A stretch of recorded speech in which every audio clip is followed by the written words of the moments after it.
So, actually the critical problem of centricity and conformity is that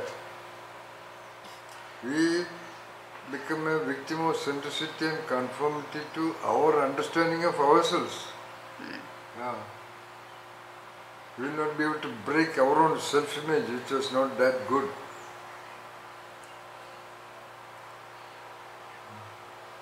That's why you have to reflect upon this mindset and see to what extent you are being troubled by your own mind. Don't agree. Okay. Like centricity, conformity to powerful others, boss says, yes sir, yes sir, yes sir. There are other researchers in India who studied, there are a lot of researchers in creativity in India, doing doctoral work, etc. And they have found, I read a part of a report, that most of the Indian government organizations, especially, they do not develop because all the so-called senior managers, all the critical decision-making managers, which are one line or two lines below the so-called CEO, they will not talk what they really feel like in meetings, because they are so worried whether the CEO will agree to that or not. In other words, what that article writer has written, that they will say yes sir to whatever the CEO says. And centricity, conformity only. And there is even a poster posted in most of the organization walls. If there are two people who say yes sir, only one is enough. Something like that. Anyway, so that's why India has this problem. As I told you, as about administrative personnel, police personnel and other people responsible in the government, they all behave the same way. If everybody is taking bribe, if I don't take bribe, I will be sometimes killed. I become a threat for them because they all know that it is not correct. And this guy is a danger. So, 2-3 other people do that, therefore I also do that. A lot of people have told me, what is wrong with my taking bribe? Even the ministers and the chief ministers and all those top people are taking bribes, sir. So what the media does is actually not correct. Now, they say I am not correct, let the government court prove, etc., etc. But what the general public in India or elsewhere, what they understand in essence is that, which is justified by the logic that if they can do that big scam involving crores and crores, why I can't do with this 5,000? That is their logic. I have interviewed more than 100 officers in the country. Of course, not by direct questioning, I understand. And in fact, one man told me, when I don't want, but my wife is asking. You see, neighborhood, her husband is earning so much of money and they have a new model of car and you are also the same person, you have an old scooter. Like the Maruti advertisement some time back. So, that centricity, conformity, why the so-called millions of people from the lower sections of society, they are all victims of that mindset of centricity and conformity. I am born to this caste, this community, this village, this, and I am only this. It is in their deep unconscious. I have tried with about 20-25 children of this ur named Kalimangal, entering into a dialogue with them. But they are not ready. About 6 years back, spending money, I constructed a hall there near the gate. A real construction. Not with walls and all that, but roof, concrete pillars and things like that. After interacting with about 20-25 plus children, about 4 or 5 of them agreed, okay, sir, we will definitely come. Okay? And I told some of the senior people, and in fact the building was, these local, their own parents only helped the construction even without taking money. I forcibly gave them 500 rupees per day. And after that, nobody came, that's all. After 2 years, one of them who helped the construction said, "Can I come and sleep here?" I said, "No," because that may end up in sleeping for long. So I demolished that building. Then I realized, how strong it is. Not one or two, at least definitely 20 plus children.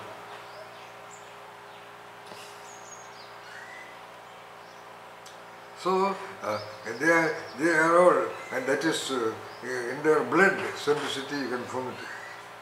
Similarly, so-called upper class people, I know many of them, they don't feel comfortable interacting with a junior who is from a lower caste.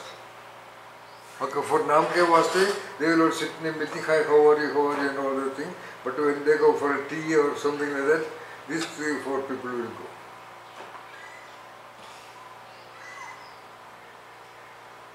In fact, some 30 years back, promotions in central government undertakings, steel plants and refineries and other huge firms owned by the government of India, promotions were almost every time based on caste and community only. Yes. I have my researchers, spies reporting to me all these things. Yes, I am a damn creative researcher. I am a creative researcher in creativity, evidenced by my books. Completely based on that.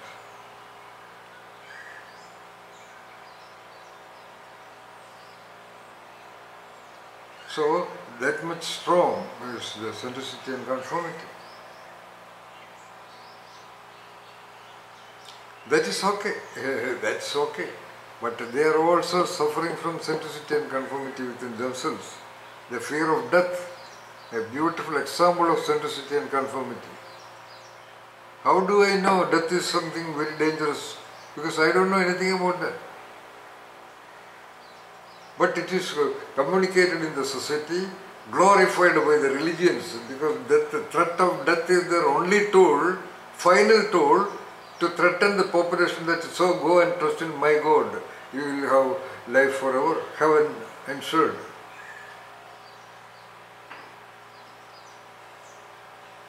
So that fear of death is learned, and almost everybody by the old age, they are all waiting for death only.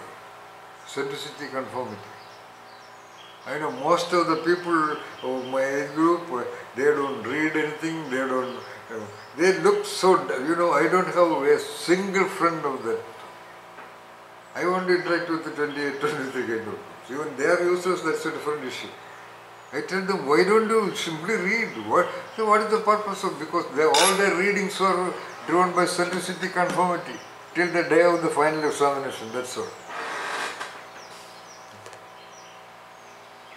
There is so much of great ideas which they don't want to, because their centricity, conformity driven self-images. I have been a zonal manager or such and such a bank general manager, retired deputy secretary, chief secretary, etc. Finished. Watching TV or reading some newspapers and talking blah blah blah to others. I don't know, I don't want to do any more research, I am fed up. I am wondering how they manage their time. Frankly telling you, I took up this research I am making to manage my time only. Basically, yes. Till 4 years back, all my purpose was to write books. Even 30% of my ideas are not converted into books. But books I don't want to, it's a stupid thing. I don't want to do it. I want to do something great which nobody does. That I told yesterday. So, they just don't agree with the mind. Mind is a trick. Mind is a trickster. That's why mind is compared with the planet moon, Yes. What is the problem with the moon? It's emotional. Yeah, actual moon, half of the days it is out and dark. Rather it is told, there is a dark side for the moon. So for the mind also there is a so-called dark side, a dangerous side, an injurious side. The mind that will support all your good things, it will support all your bad things also. Somebody wants to do yoga center or organic cultivation or organizing something, whatever good, mind is in full support. Somebody wants to corrupt people, manipulate people, do all kinds of unethical activities, murder, rape, etc., mind is in full support. So mind is a dumb, dangerous, double-edged sword. You have to be a clever, creative manager of your mind, for which number one requirement is eccentricity and non-conformity. The opposite of centricity and conformity. Otherwise you will be controlled by the mind.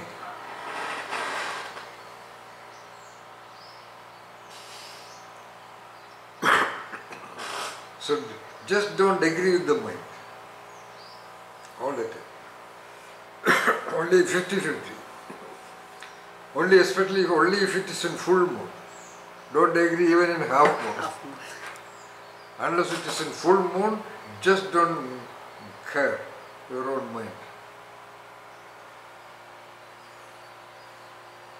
So that is the ultimate knowing you have to be very clear about in the context of the mindset called centricity and conformity. You be outside any damn centricity, whatever they say you do. But whatever your mind says, just don't do it.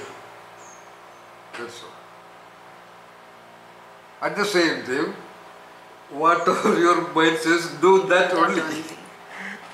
So that's why that creative analytical intellect is required. To find out the right and wrong of one's own I was entity. about to ask that. To identify the good and bad about one's own entity. To identify the correct and incorrect about one's own mindset. To identify the suitable and unsuitable, the appropriate and inappropriate. How to judge that is where yoga comes in. You cannot, how to learn, you just cannot learn about that. It will occur to you. A creative mind only will occur to you. You cannot get it by mugging up textbooks. You can only create the scaffolding. The building will get constructed itself in case of that right and wrong. Like enlightenment, you just cannot approach enlightenment directly. Nobody can. Because it is the I who is searching for the other enlightenment. So long as this I, the other thing cannot be seen. Okay? So long as the I is operating, the satori or the other thing, that operating double principle cannot be seen. Because the I is looking at it on one side. And on the other side, okay, when the same I only can try to locate it. Yes. It's there within. Yeah. And because of that I, it cannot be located also. See?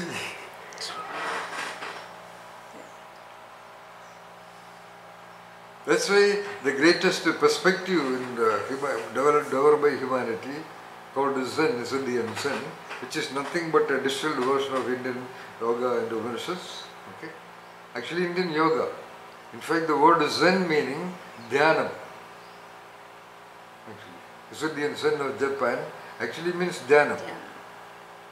And in sitting, doing in sitting, same yoga only. If you want to understand yoga, read, there are no books on Zen, because Zen does not believe in language, a lot of talking. You can only understand indirectly. There are some modern guys making money by writing about what is Zen and all that. That is not Zen. But you can read that also. So, in that Zen, which is the essence of yoga, there is no role of any I. But the I only does the search, and that I only is denying locating the other thing. Because so long as the I exists, you cannot see the other. And I is required to search the other also. Therefore in Zen it is called the gateless gate. It's a concept in Zen, gateless gate. Is there a gate to Satori or enlightenment? Yes. But is there a gate? No. But when we approach, there is a gate. Very clear. But the approaching I also know that there is no gate. But when I try, there is a gate. That's called a gateless gate. So you have to be so patient and so gentle and so powerless, like an ant is entering a bottle. You cannot enter by force. If you apply force, the gate is there. So without any force, like a nobody. That's why also Zen talks about the mind of no mind. Much before. You should have a mind, but it is like you are an absolute eccentric and rebel of your own mind. And you cannot be rebel also. Then there I is there, okay? Yeah. A rebel without any rebellion. So that gentle is the margin between the you and the other. So you cannot try for that.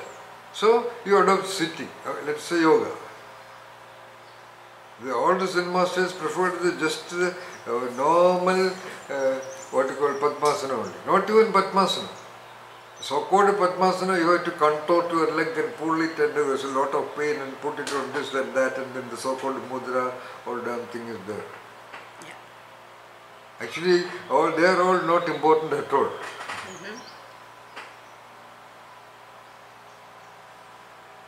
Critical thing is the operating attention, that's a different aspect.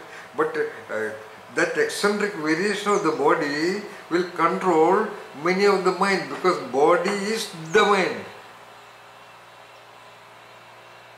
Alright? So, contorting that body, most of the normal, stupid, centricity, conformity kind of mindsets will not become operative that much. As you are in other positions, when you normally sit or lie down on the sofa or lie down on the cot or move around, that is the ordinary self. That ordinary mindset assembly only. Ordinary meaning, mindsets are all ordinary. Not greater. Not evolved by wonderful reading and discussion and reflection and meditation and prayers and all that. So that's what we call the ordinary mindset. Only the mindset is ordinary. Okay, that's a different issue. So, when you, because that has been going with the normal movements of the body. Now in yoga, you contort the body and lock the body and sit in that way like a statue. Then almost gradually 50 to 60, 70, 80, 90, etc. depending upon various factors, percentage of that existing ordinary mindset will become powerless. By which your attention can work free and identify who is sitting there doing the yoga. Or not who, sorry, there is no who. What is sitting there and doing that thing called yoga? All the languages will disappear. Only that floating sensitivity will remain.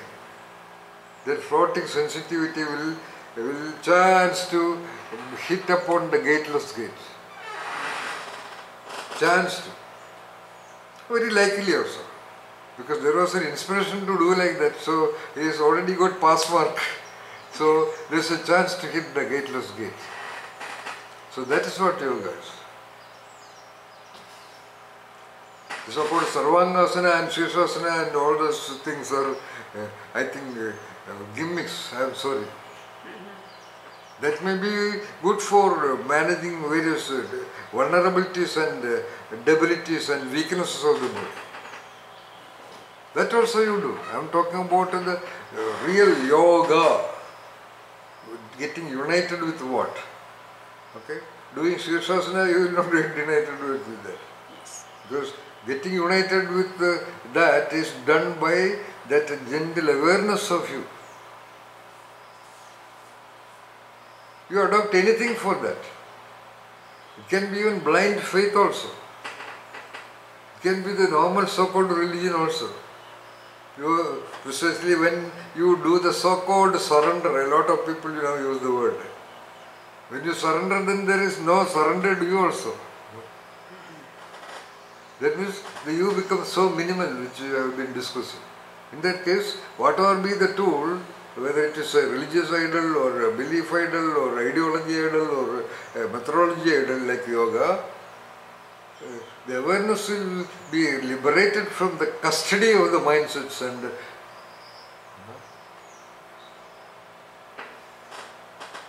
that is called yoga. Or yoga's possibility is that. Everything else is simple and greater possibility. You can sing reasonably a song, that's the minimum singing. On one side of the curve, distribution, and on the other side, you can reach the plus 3 sigma or the genius level of doing the same thing. That is called the real yoga. Human beings are to be named human beings. That is the ultimate. At what level this creature becomes eligible to be called a human being, The genius of a human being. Like a genius of a dancer, genius of a painter, genius of a singer.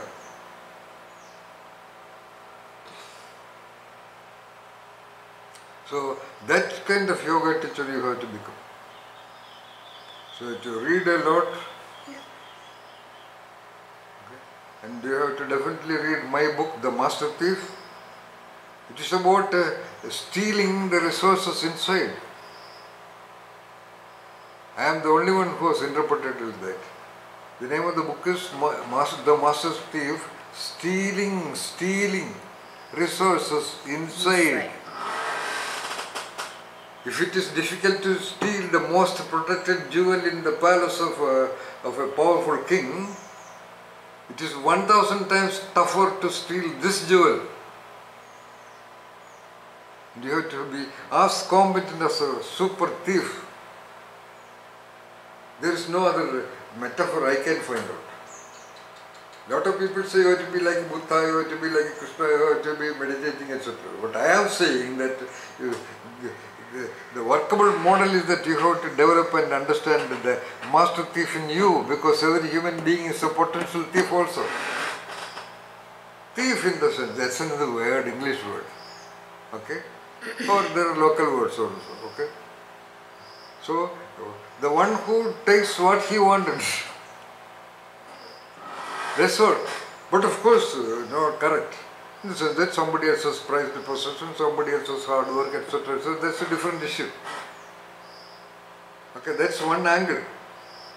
The other angle, if I wanted to do another film, that will be about glorifying a master thief only.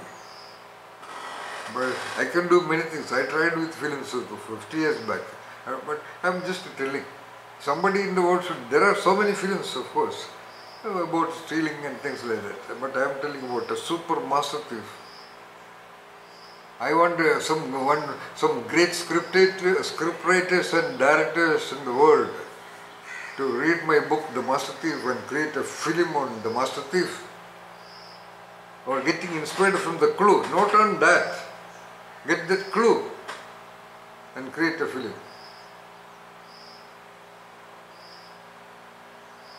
So that's why the guideless get. And like when that will of you, when that gentle will of you want to get yoga-fied with the other thing, that operating principle in this human creature created by the grand wonder of the nature, okay, you have to be very clear that no policing mindset, no soldier mindset is attacking you and defeating you and killing you. That's why I asked you, have you read the parable of the Master Thief? Did you? I had sent the parable of Master Thief. You have to, did you read it? Read it. So your yoga training should help your trainees to become Master Thieves. And tell them this story. Give them this parable. Because that's a parable used by the Zen masters. not created by me. I have written 274 pages of interpretation on that one page parable called The Master Thief.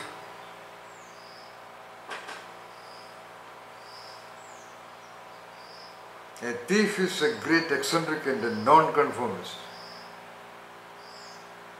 He just believes in this nature process where food and everything is for everyone, for example.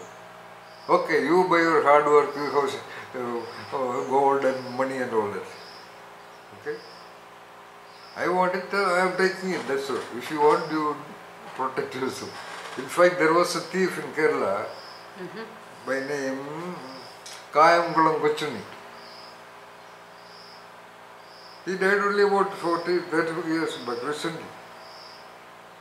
He would go straight to the house of the feudal chief and tell him, I am going to steal your gold tomorrow at 10 o'clock night. I am warning you. Very friendly. And the feudal chief will arrange all kinds of people, swordsmen and all there, and he would take it. And how he took every time by a new method only. That also is described in that book. It is described in a book written by Kottarathil Sanguni. That book named Aidhihamana, it contains all the details about Kayamkulam Kochuni. And he would distribute that money to everybody. That's a different story, kind of a Robin Hood. Anyway, what I am talking is, you have to be a master thief to steal the essence of all that you learn and understand. That's why I have been able to do the rasayanas. That's why I am enjoying myself in doing the rasayana.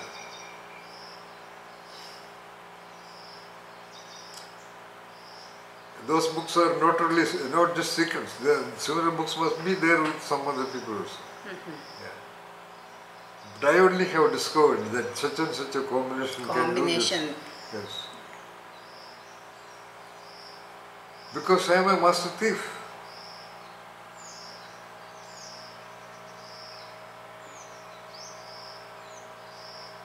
Of myself. But still a lot remaining. Not a lot, still some critical gates are to be covered. So all the time trying, because also that's why I am able to say like this. When I try, it is not available. When I see its distance, like a beautiful girl. Okay, when I see her from a distance, I run towards her, she disappears.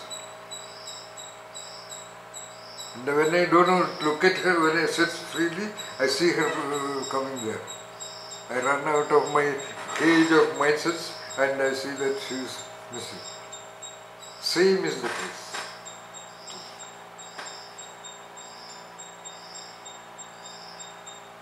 That's why they are talking about detachment, you know, that mind of no mind. Because with the mind only wants to go to her. And when the mind goes, she is missing. So we need a mind at the same time a no mind person. Because unless we have a mind, you cannot go. You cannot go, you will not notice her.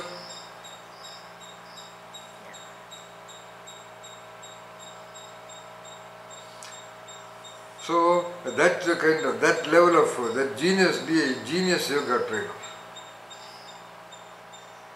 And rename it Jiva Yoga, because you are uniting not with any god or any damn thing, you are uniting with the God in you.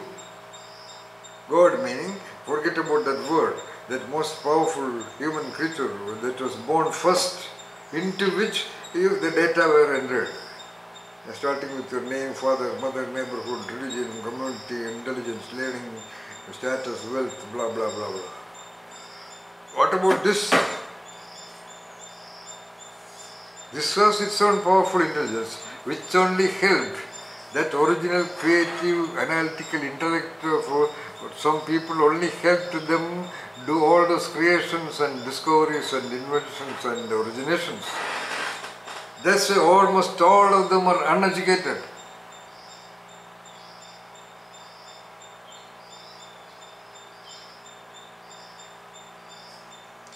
Jesus was uneducated, Krishna was uneducated. Both are two of us. In that sense.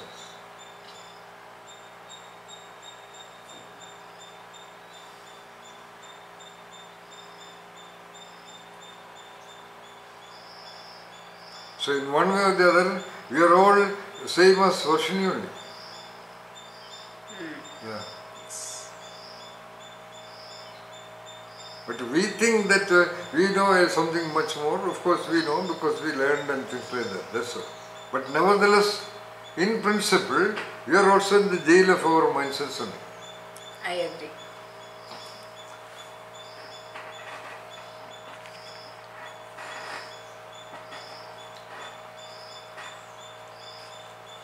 With all my doings, I am only about 90% out of my jail.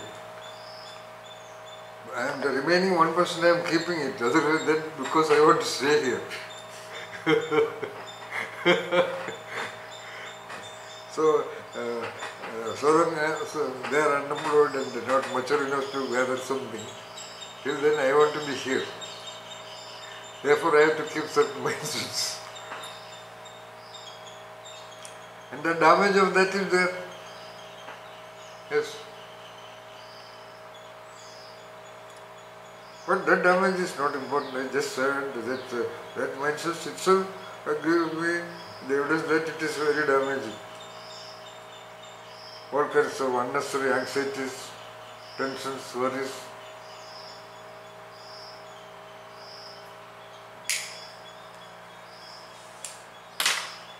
But of course I don't allow them, but I know how it can happen to other people.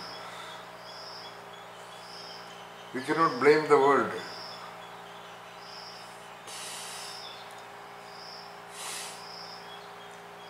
Because our attachments also will guide certain mindsets.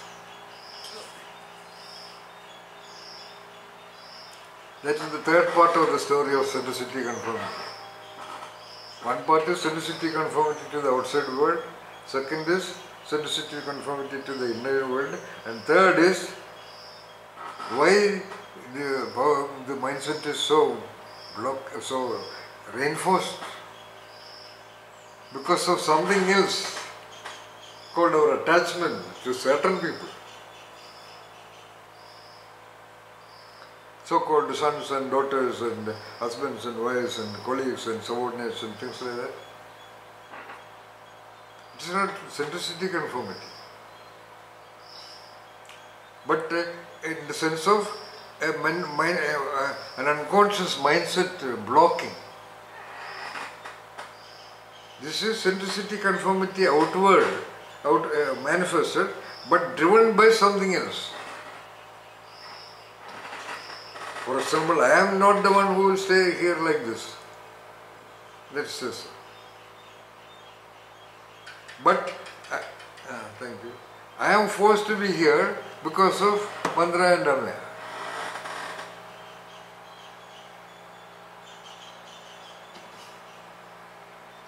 Yes. Some 15 years back, I have returned all these things do not belong to me. I mean, by registered document, 35,000 rupees worth of stamp paper, registered document is there. I am an outsider here. I don't know when that pen even my paper.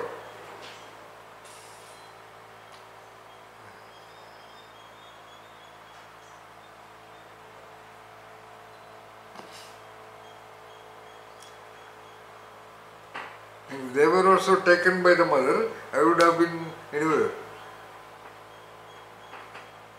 In a much better way than this. But I don't undermine this existence, but still I am telling you about certain mindsets we have to, not we are forced, we are obliged to, we are responsible to maintain. Because we have something more to do in this world. That's why I don't believe in that complete Satori. You have to be, I used to say, genius in genes. I want these so-called gurus like Jagivasdeva and Sri Sri Ravishankar and Amadandami and all, dressed like anybody else. working in a government office. Then let them talk about Amrdanandamaya, blissfulness throughout. Then it is wonder. Now they have their own logic, they have a certain dress centricity conformity at their level only. Why should they show this dressing and some big bindis and they are really made up, a make-up man working on them. Why do they do that? They have a logic, because that only helps the great majority to recognize them as different, you know. Like the so-called Kavi Vastra. It is one of the colors they happen to use. Now, Kavi Vastra, Kavi, you know. Yes. Kashaya Vastra. It's also called that. When you wear that, suddenly the mind centricity conformity mental image is there. Instantly the mental image is triggered on Swami Vivekananda or great gurus and mystics. That's why they do it. I know that.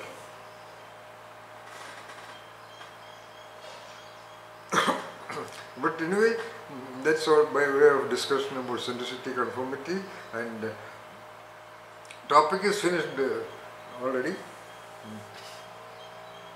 It ends up in saying that break all that centricity and conformity to one's own mind. Dedicate it to your reflective, analytic thinking and conceptualization and incubating on understanding the reality than the language. Get out of the language. You need, that is the first thing. We are all in the jail, centricity and conformity of language. Language is the greatest example of centricity and conformity. The tragedy and the comedy. We are forced to keep it, at the same time that's the greatest mental block actually. Because we are looking for what that language is telling. But that language is just naming that thing, the thing we do not know. You know, a language that describing that thing, but cannot show it. And description is not the reality. The word biryani is not the thing biryani in the plate. And the word biryani has no resemblance to that thing biryani, you know. The word God, nobody knows what is the thing named by the various words of God, Allah or Yahweh or Brahman or whatsoever.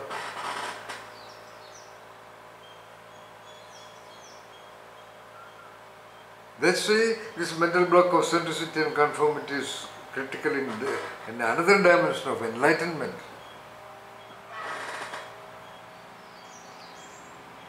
The fourth dimension. Great number of genuine people who really want to know that damn operating thing inside or bloody outside, they are trying so hard. Half of the problem is they are trying so hard. That means a very big guy is going in search of that. In fact, in Zen they use an action. It is like searching the fugitive. Searching the fugitive, that means the one who, a thief or somebody who is escaping. Fugitive, F-U-G-A-T-I-V. Searching the fugitive by beating the drums. When the drum sound is there, he knows that he is coming, he runs away. That's why Zen is very beautiful in giving these metaphors.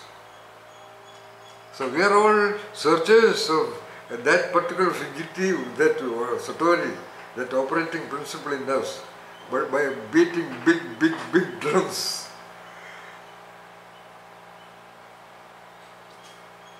So big drums of language and description. That's why Zen does not have any descriptions. They use parables like the master thief or the master cook or the master woodcutter.